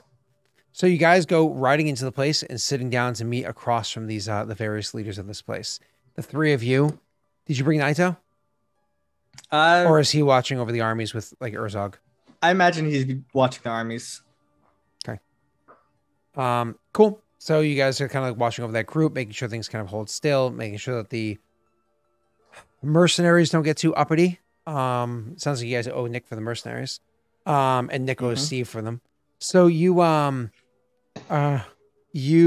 need to you guys go walking in there to meet with them inside kind of like this meeting hall. There, of course, they were sitting at they would normally be sitting at their seats where they have rule, but the armies, of course, were had it set up so each one of them are standing lined up in front of the seats that would usually be theirs, so that you guys would be able to walk in and sit inside your own, like the center seats along the long table that they usually sit at. Here's an important question. Who sits in the middle? Who sits on the right? Who sits on the left? This is Dencho's war, so he should sit in the middle. Dencho would make, Verix would make for it. Yeah, Tessel Shotgun. would let him sit it. I don't know. See, Narens did the move that took the city. I sit on his left because my nation's to the left of his. Or to the right, if you're facing like this way, facing towards our nations. You don't know if you're facing north, south, east, or west. I sit on his right then. Okay. Because left-handed people are weird. Anyway, aren't you left-handed, Scott? That's what I thought. All right, keep going. Is there a tweet just yesterday, day before? It said, "It's 2021 and you're still left-handed. Get a fucking life." True. I was like, wow, Jesus. It's on a sword, Joey. It's a naginata. All right. So, anyways, you'll get it soon. Okay, don't complain. Okay. So, Naren, he makes for the chair. Of course, he giggles and runs over to it. Shotgun. Safety. Naren, how you handle it? I'm posing a situation. Does Naren rush to sit in the middle? It depends on what rush means. That's too undignified for Naren. So well then. So maybe it'll just be an awkward yeah. Verix will sit. I mean, it's his war. That's what I think. It's what Tessel thinks. If Naren brings it up, they can have that conversation. Yeah, that's fine. Then I'll sit in the middle instead, so neither of them complain about it. Brix is the guy who deliberately and openly gets up from the table as the bill is put on it and says, "I'll see you guys tomorrow," and walks away. No, he does an Irish exit. Okay. I am leaves. for my allies. All right, I've stressed multiple times. All right, that I would come to the aid of either of my allies whenever they need it. And we've come to your aid. Stop that. The problem is he's got this boomer mentality. Like, I'm the elder here. I should get the middle. They attacked me. Okay, if that clan to the north attacked Naren, there is no way I would go striding, even if like I was responsible for taking that city and Naren was there. There's no way I would just power play him like that and be like, no thanks, buddy. I agree with you. I in game and out of the game agree with you, Jake. Okay. I actually call bullshit. What do you mean? It's his war. How's it his war? It's our war. Well, because we're supporting him in the war. It's our war, but they attacked me. They attacked you. We repelled it, and then we collectively. Are you in? You get okay. Either in-game argue or it doesn't matter. So the three. I agree. It's true. This one. In-game argue or we're moving on, right? Gotcha. All right. So you guys go over there, and there's this moment where, of course, immediately Tessel goes over and takes a seat to the right of the center seat that's there. There's a moment where, you can imagine both hands land almost simultaneously, both come from either side, but both hands almost simultaneously land on the center seat. That was clearly the center seat there, as the two of them kind of like look up at each other. And there's this moment, and Tessel probably says, Densho, this was your war. And then takes his seat. You know what I mean? And then it's like one of those things where it gives Naren an easy out, where it's like he doesn't have to look like a bitch or some sort of, it's like, I'm here to help my friend that asked me to help him, right? And can take or you go for it. It's up to you. I'll sit down, but yeah, ask me to help him again. Hey, I had to help him twice too, okay? All right, well, it looks like Scott will be moving away from Densho and focusing on the other two for a while. My break. Okay, sweet. Thank you. You think they have a break? I want you to know that their kingdom rolls are happening while they're away. So they don't get to have counsel with what happens. The PC gets to choose, but the NPCs are the ones in game that made the decisions. Mine. I was in town. Oh, yeah, you were totally in town. No, because it was in the first week is when kingdom rolls happened. So I was in. Well, you were fighting a giant. No. I wasn't in the giant fight. I came in the. I wasn't in the giant fight. I came in for the second fight after I got called in for the war. Oh, that's right. My apologies. I'll fight you on this. All right, let's do this off. I'm. So Nick is the one getting plowed. Okay. Yeah. So you guys are sitting there, and there's that moment amongst the group of you, and then you got kind of sit down. You honestly should have done opposed intimidation checks to see who won the. I would have won. Oh, shut up. I had the highest intimidation by far. You get a minus 25. So damn.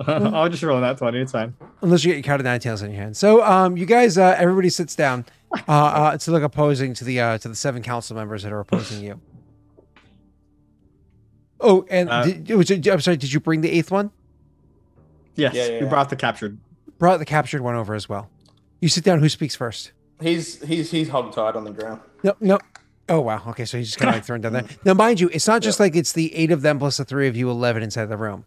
You also have the room lined with a bunch of your guards. Like, if there's 8 of them, then you probably have 11 of your guards inside here. I'm not worried. You know what I mean? So, continue.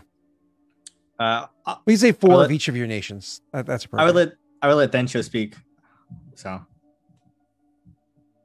Right, if I'm kicking it off, Varix should just look at them all and say, "You declared war on Densho and attacked our land."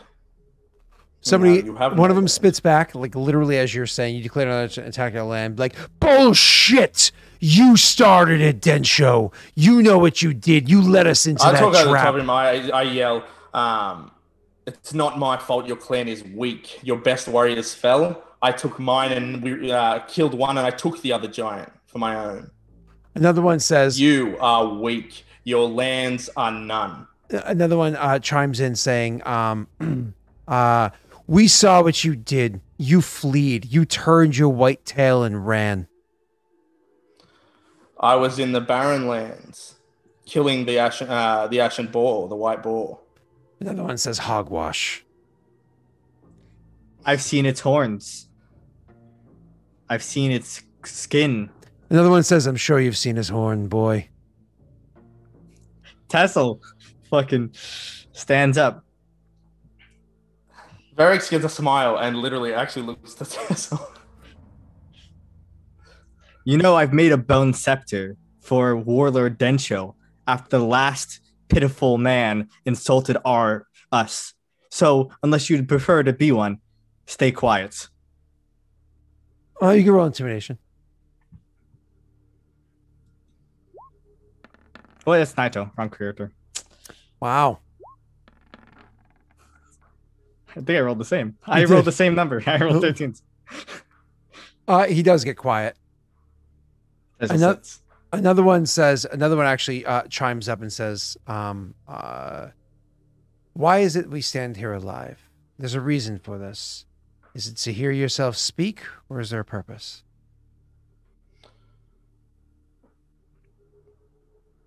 Varix will look to Naren and say,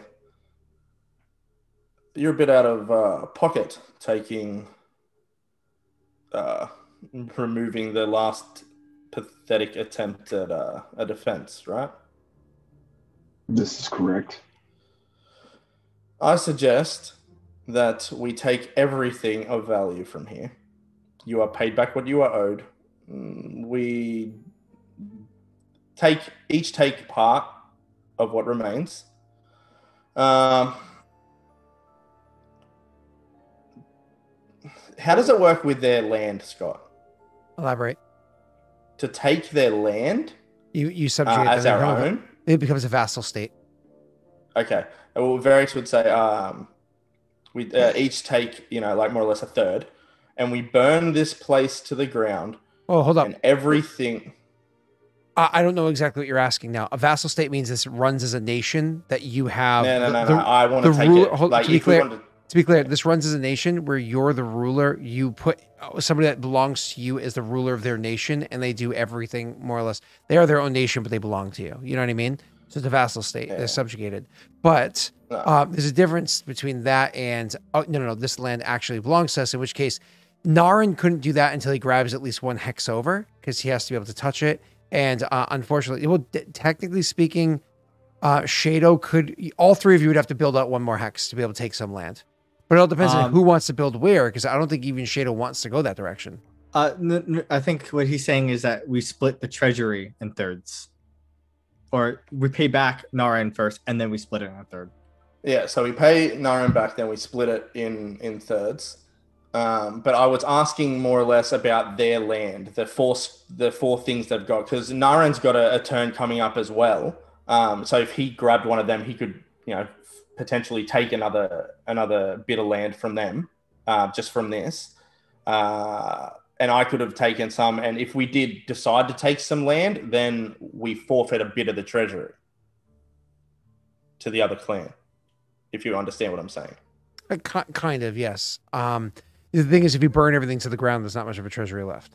Yeah, but that's what I'm not. That's what I'm more or less saying. What we're going to do, what we should do is take everything of value, all their BP. So for you to successfully do that, you're more or less saying, let's slaughter every fucking person here. Yep. For you to take everything of value, you're saying, let's kill everybody.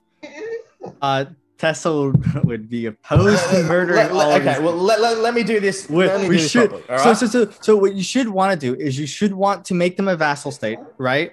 Give land to Naren, and you keep them as a vassal, and you integrate them later to your union. So what Varix says is, okay,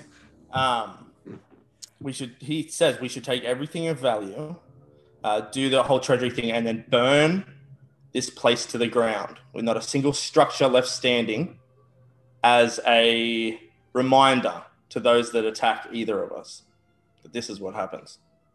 Warlord. They declared war, Varix, and they attacked us first. I think you get 1 BP per structure destroyed. So you're getting like a handful of BP burning everything to the ground. Tessel to Varix. The people did not declare war. The leaders did. We should not punish them for the sins of their leaders. Raiding houses of innocent people is not what we should do. We should not be scum. I think we have an opportunity, and we need to set a precedent for how we, as an alliance, are going to move forward with transgressions from the north. We know they're going to continue. Now, I think in order to support our expansions into the mountains, into Eldamar, into the Barren Lands, we should use this as an opportunity to form a real triumvirate council here and use that as the precedent for how we expand into Kajinxi itself. And then we split the profits from what we conquer internally to support our wars moving forward. And then we also use them as a meat shield for anything that's coming in from the north as well. We know this won't stop. This is just the beginning. So you want to make them a vassal? Correct. Okay, that's why I figured you were saying otherwise. He's saying a vassal state, but he wants to have one leader from each of your kingdoms come in here and control it. And then this acts as like our meeting points in the future. Correct. Is that what you're saying? Yes. Yeah, because then if we just like, build roads from here. Oh, I'm pretty far from it. I'm trying to see the benefit of. So how does that work? Hold on. Between three people. Hold on, because I'm trying to see the benefit of having a vassal state. So issuing a vassalage edict requires you to spend 1d4 BP and give additional BP to the viceroy as a starting treasury for the vassal kingdom, but there's already going to be money inside there. So you more or less just take less of what you would otherwise do. Just as a wealthy sponsor granted for you may give up to 1/4 your kingdom's treasury to a new vassal to grant to help fund the kingdom. When you issue the vassalage edict, but there's like a benefit to having the vassals. They actually are supposed to put money into your treasury too, and I can't remember how exactly it works. Vacancy penalty, whatever. Because like you have a vassal goes on to your actual. So let's look at Jake, for instance, over here. A viceroy adds half their intelligence or wisdom modifier to your own economy. You may assume any leadership role, including leader for your colony or vassal states, but any benefits you provide in this role is one less than normal. If you do so, you must spend 7 days of the month performing duties of the appropriate leadership role in that kingdom, as well as 7 days in this kingdom. So more or less, they get to add half of their stat to the economy of your of wherever it is they are, and then whatever bonuses you get for being a viceroy, which I don't know they are off the top of my head. So how would we do this if we want to make this like a ruled by 3? So more or less, it would kind of work the same way. So give me 2 seconds. I'm trying to get this set up for you. Viceroys use knowledge geography. So you want somebody that has knowledge geography. So more or less, if you took, like, let's say Jake wanted to grab, I don't know, let's say fucking his shaman, Gartesh. Just, I don't care. It doesn't matter. He took Gartesh and wanted to send Gartesh over here to be the shaman of this place, to make sure that this place has the appropriate teachings or whatever needs to be the case. So they come over here as their high priest, but remain in his own nation as a viceroy. So Gartesh acts inside both, like we saw Edric doing inside the old Kingmaker game that I did before. Yeah. So he gets to have a viceroy here, in his own state, but that also acts as a leader there. Now, how you guys choose to spend the BP of their treasury, that's up to you. You're talking about this being something that could potentially, what's the word I'm looking for? So that could be potentially what stands between you and the northern states. Maybe you want to actually have all of their treasury not go to your own treasuries. Actually spend it as you guys kind of just see fit to build themselves up in a way to kind of be like almost like a funnel or like a catch-all for anybody that might be coming from the north. I mean, this position, if you can see where they are, I'm just going to go ahead and grab Cell and move him up here for a second. Like you can see this position is actually like really good. Oh, shit. Yeah. It's actually really good for defensibility. So if you wanted to, like, oh, God damn it, this thing Goddamn thing's geeking out. So either way, so you can see how easily defensible this terrain is if you wanted to do something like that to defend it and have it be like a good fallback or front moving point for your different armies. That's definitely an option. So again, it's another kingdom. It goes with roles as well, but there are different leaders there that you would want to take one from each of your states, or at least somebody that you can trust, and put them in there. Make him a fortress state or military complex. Yeah, something like that. Would we be able to make an advisor for this, or do we have to use ones we currently have? Well, you would have to start off with because you guys don't have any open advisors, right? So you would all start off with sending somebody that you have inside of your own kingdom. It's one of the penalties of this. But you're also establishing the place so that you have true loyalty there that isn't just going to be murdered in the middle of the night. You know what I mean? And it sets up that it's going to be successful. Now, I made one suggestion. Another suggestion could be, yeah, we'll build it up a little bit, but honestly, we're also going to have them pay 1 BP every month towards us, or every kingdom roll towards us, or maybe that goes up. So more or less you treat their consumption as higher, because part of their consumption is to constantly pay back to you guys. And that is totally an option, that they now owe you some sort of tithage. So they're always going to have to do things like, what's the word I'm looking for? Build out their own farms or whatever, because part of their consumption is to pay your consumption. You get what I'm saying? Yeah, I don't know if it's worth it, like meta-wise. Up to you. And more or less, it's like having a subsidiary. Yeah, it feels like it's going to be pretty painful to remove one of our advisors. And as a person who used to manage for 99 Restaurant, who got bought out by Charlie's. Charlie's as a company was an absolute trash restaurant company that couldn't fucking figure out their ass from their elbow, and literally would just take all the money out of 99 Restaurant's coffers to constantly try to fix the mistakes that all of them were horribly doing. And thank God 99 Restaurant was able to convince ABRH, which is American Blue Ribbons Holdings, to buy out O'Charlie's. And they were like, whoa, okay. And they literally fired almost everybody from O'Charlie's, and they fired almost everybody from another company called, I don't know, they make pies. Can't remember the name of it. And they replaced them with all of the leadership from 99 Restaurant and turned them all into ultra profitable businesses and started selling them off to different people, because that's what you do. That's how you run, subsidiary companies. You wipe out the bad leadership, put in new ones, they turn profitable, you reap the benefits of that, and then you move on. So yeah, but I think it's gonna hurt us a lot early on, like we are, because I think we all want to still be expanding for the most part, right? No. Well, at least I have to continue to expand. Well, see, I still need to consolidate, because we're going to start running into, if we force this expansion, then we're going to start running into unrest issues, right? That's it. Yeah, that's why I don't want to vassalize them necessarily. At least, I don't see a huge gain here for us. Mind you, if two people don't like the idea of vassal, or if one person doesn't, they can take a cut of the pie. It's kind of like if your grandma dies and leaves a property to 3 siblings, right? One person can buy out the other 2, or 2 can buy out the other 1, and they just share it together. That's totally an option. That's more or less what I was saying before. Yeah, because taking parts I'm the least attached to the area, because I'm pretty far from it, and if we ever wanted to integrate it, it just wouldn't benefit me at all, right? I have no problem leaving some the BP here to help you guys build it up, though, and putting money into it if required to help build it up.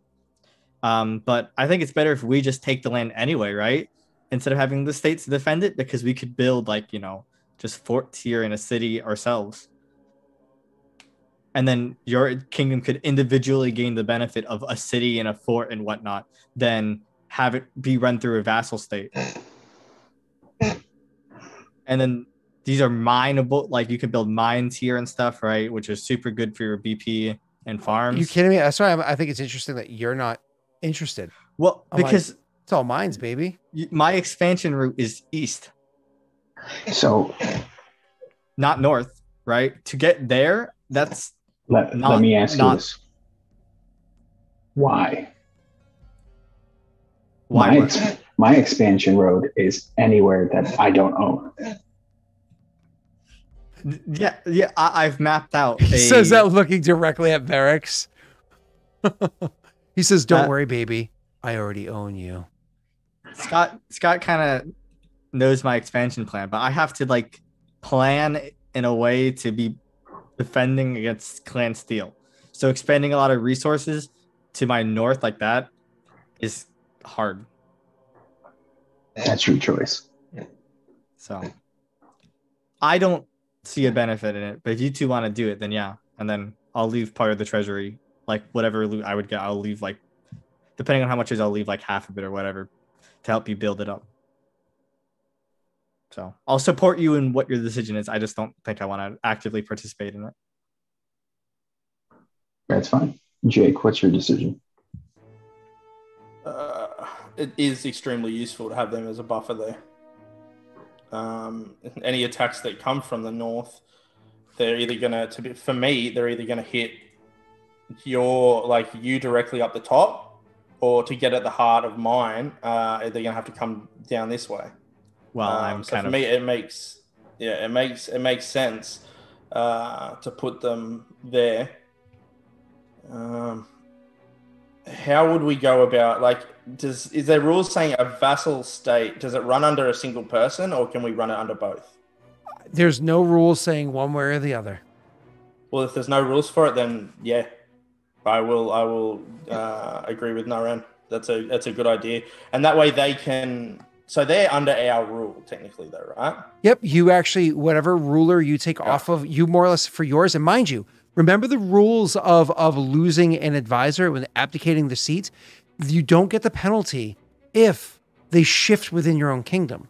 So if you take your grand diplomat and you shift them to viceroy, you don't get the penalty for abdication because they shifted. It's entirely different rules. It's way easier for you. Yeah. But you still get the negative of not having a grand diplomat. Unless you can replace them immediately. Correct. Yep. Which we can't. So I think the idea with this clan here, though, is to take the mountains and fortify them. I think is a good idea. And as I said, meta-wise, I will help pay for stuff because it helps me. But I understand what you're saying about you stretching because you already have your own plans. And me and Nick, this is like your land. Like this is like that. This is like directly for you. I think you guys are kind of like seeing hills here, and then there's hills like going here. So you're hoping there might be some hills like somewhere in the middle.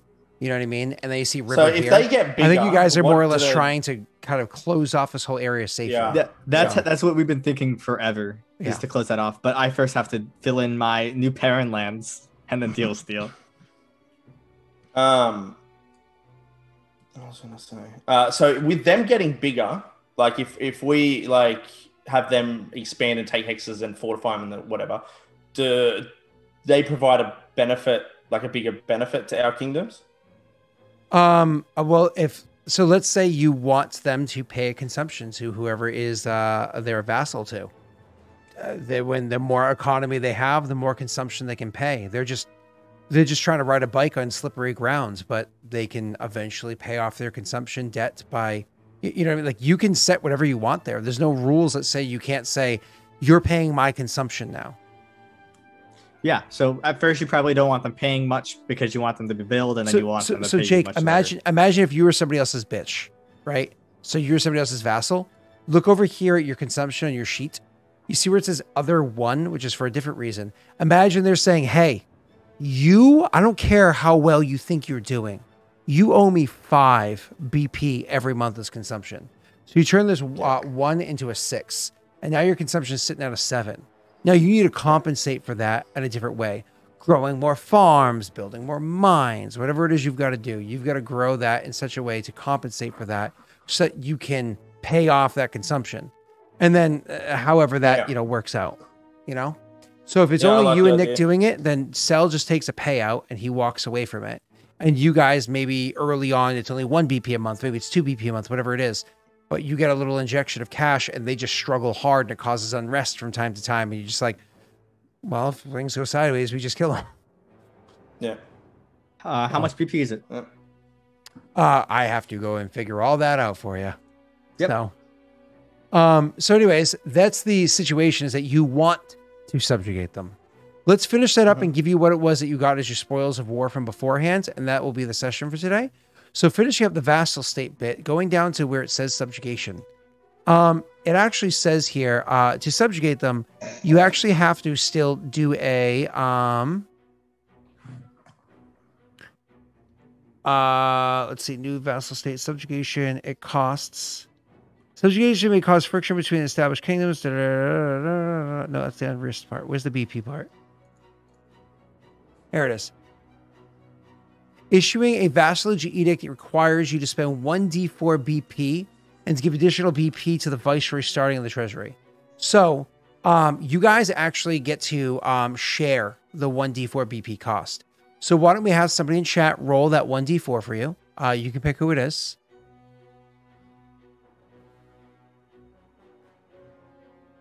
One of you guys choose. Xylamos, go ahead. Okay, there you go. Yeah, by the way, I'm ending the prediction as hell no. We did. Thank you. No problem. I almost rolled 1. Oh my god, it's like nothing. Who wants to front the 1 BP? I'll front it. Yeah, because Nick paid money already. Okay. So you also need to contemplate who it is from your kingdom is shifting out of the role that they're in and going into a different role. But this is important to note. Whoever it is that you choose, when they're in your viceroy position, they're giving you half of their intelligence or wisdom to economy. Half of it. Plus other modifiers. So let's say their intelligence is a +3. That counts as 1, but they still get their other bonuses from skills or whatever afterwards. Okay? All right, and moving I on. don't think any of our advisors have knowledge of geography. You also are going to have to choose how much BP you're going to give to your viceroy to put into that treasury as your initial injection of cash to get things started. We'll worry about that after you know how much BP you're going to have. Okay. So keep that in mind. And then here we go. The starting attitude is based off the difference, alignment compatibility as per the diplomacy edict. But you also still have to make a, so when you issue a vassalage edict, you immediately establish an embassy, which we'll worry about in a second. You must follow the normal rules if you wish to establish a treaty or an alliance, which is you guys are going to have to do. You're going to have to establish a treaty and alliance so that we can get economy off of them and them off of you, and they can get stability off of them and them off of you. You're going to have to follow those rules later on. You may count half of the amount that goes towards. Okay, but when you issue this edict, how much does it cost? Is it just a 1d4? Because they've already been defeated, so there's nothing they can do about it? Is there a skill check? You can spend BP to reduce the DC for forming the treaty or alliance. Does that mean that this edict is just done? You don't actually have to make a roll? Yeah, because I guess the whole thing is that you fought them. Right? That was the whole thing. Yeah, you don't actually have to make any rolls or anything like that. Huh. That's funny. Okay, cool. But you have the problem with the upkeep phase, right? Yeah. There's all sorts of fun issues that you have to deal. Well, they have to deal with. All right, cool. So we're gonna have to deal with that afterwards. I'm curious who you guys want to send there, Nick and Jake. I'm sending Ivan. Really? Mm-hmm. Who's that? My treasurer. Yep, it's treasurer. You can't collect taxes without a treasurer. Oh, that's true. So you don't want to do that? Well, he can shift. I want to think about who I want to send. He can shift somebody over. You know what I mean? Yeah, fair enough. But he's not one that you really want to shift unless you have a better replacement. Well, he's got knowledge geography, so he's going to be the better in that situation. Well, does he have? If he doesn't have 5 ranks, it doesn't matter. No, I'm curious what he has. Nick, what does he have? He's got 1 rank. But... Hold on, let's see how it adds up. Nobody else has knowledge geography. Did you check out Ryan? He's pretty smart.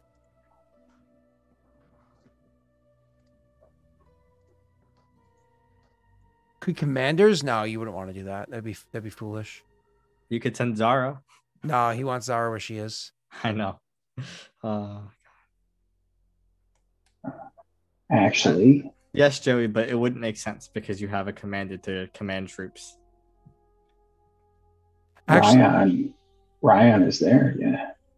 well, he has 1 + 1, so he realistically only has 2. Those other numbers don't really matter. It's just Yeah. ranks and miscellaneous. So he's also only a 2. Looks like you guys need a geography person. Well, yeah, but none of our advisors are built for it because they weren't built for being a viceroy. Mm-hmm. You guys are gonna have to find a geography person. That's funny. Okay. It's such a weird one, but It doesn't matter because they're not going to be optimized at first. You optimize them as we go. And next month, like IRL June, is when all of your NPCs getting a level up. So that's gonna be fun. I'll have to spend some points on them smart. So if that means getting them abilities or whatever it is that gives them knowledge geography, then that's what it is that we do. Okay, I am getting tired, so let's finish up spoils of war. The equipment and supplies of defeated armies can be taken by the victors. So did you guys destroy all armies you fought? It was just 2 armies, right?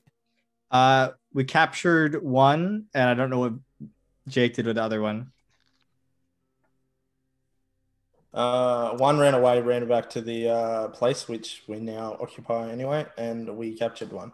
No, you destroyed one, didn't you? Oh, You the destroyed army. both. Oh, sorry, I was talking about the Destroyed both, commanders. Oh, yeah, we destroyed both. Yeah. So ACR 5 divided by 2 is 2, and ACR of what would that be? 4 divided by 2 is 2. So you earned a total of 4 BP from defeating the armies, but also from defeating the giants. Those count as armies of ACR 3, you said? Yep, 3. So we'll count it as 6 combined, so 3 more BP. So what did I say? 2 and 2 is 4, plus 3 is 7. BP came out of defeating the 3 armies altogether. Which is good news, of course. And then as for what you're taking from this place's treasury, I imagine you actually want to leave a degree of it here so they can have an opportunity to actually build up. Otherwise, you're fucked. The mercenary army that was hired, they obviously just walk away with a bunch of money. You're not keeping them, right? They're just walking away with a whole bunch of money.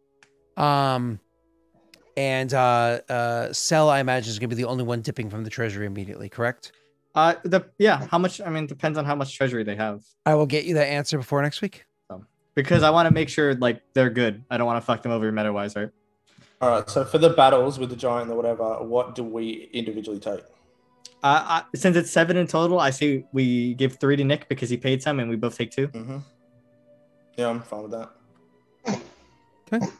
Because we decided we just do it evenly between us. Yep. So who took 3? Nick, because he had to upfront a lot. So does that mean Nick's still going to be the one paying the BP cost for the vassal state edict? Jake already did. Oh, okay. I already paid it. Cool. Nick had to pay a lot of other BP, and he gave me a loan, and so he's the OG of the situation. We'll come with information next time and sells kingdom rolls. Yeah, and I get that 2 BP after the start of next kingdom turns, I think, right? Yeah. So. Oh boy, Jake did finish his kingdom phase. He did. Do you want him to roll for events? Oh, not really, but sure, just in case. Hold on. It's a 25% chance. So. Yeah, actually, Jake's is a 75% chance. Oh. Jake, what's going to cause it, high or low? Low. Low causes it. So. Okay, ask somebody to roll D100 for you. You need 76 or above. All right. Zalamos. That's a. I honestly want to see if it's actually low again, like every other time. He did it! Oh my God, Xylemus, you did it! Wow! Thank you. And I was hoping for another monster attack. Get out of it. All right, let's end the session now, and we'll find out what it is you're getting from this kingdom in the future, and how it is you're going to run this vassal state. Should we just get a 4th PC to act as you guys like? Hey, Josh, do you want to come in here and just be the Josh. How about we get your brother, Will? It's so funny because you'd be a vassal just to Jake and Nick's kingdom, but you still call Tessel Master Tessel. You know. No, no one calls me master. Okay. But because they're subservient to the. No. Did the leaders die? Joey, to be clear, I imagine some of them are going to die, and some of them are going to be kept. Tesla would want them to be spared. I think everyone that ran their mouth is going to get executed. And the ones that were at least smart enough to shut up will be fine. I mean, the only one of them that spoke in that little bit of RP that didn't run their mouth was the one that said, so you have us alive. Is it just so you can hear yourselves talk, or is it there for a reason? And that wasn't meant to be like a run your mouth. It was like a, why are we here? Oh, no, I agree. Didn't one talk shit to Tesla? I scared the shit out of that guy. Yeah. I roll a 25. Like that's like he was not doing good. I don't want to. Tessa would want to kill him, but obviously, it's your shit now, right? So yeah, Nick, you have no intention of sending Zara as being a general, do you? Of this place, no. Yeah. Okay. Yeah, I was like, she'd be trash as a general, so at least for now. All right. All right. Cool. At least again in the future, maybe otherwise, but. Everybody, thank you so much. I am very tired. I have to work all day tomorrow, so I want to go to sleep. Goodbye. Thank you. Good boy. You made that easy, Steve. You made it easy. Thanks, Steve. Thank you. Oh, actually, hold on, guys. I have to find somebody to raid. I'm tired. Who are we going to raid? Who's even on? I gotta find some nerd. Who's a nerd? I think I found her. The funny part about oh no, never mind. I won't even. Never mind. This doesn't make sense. All right. Okay. Yeah. Is everybody ready? Did you all click the button? Just said something in chat, so you're all ready to go. All right. Cool.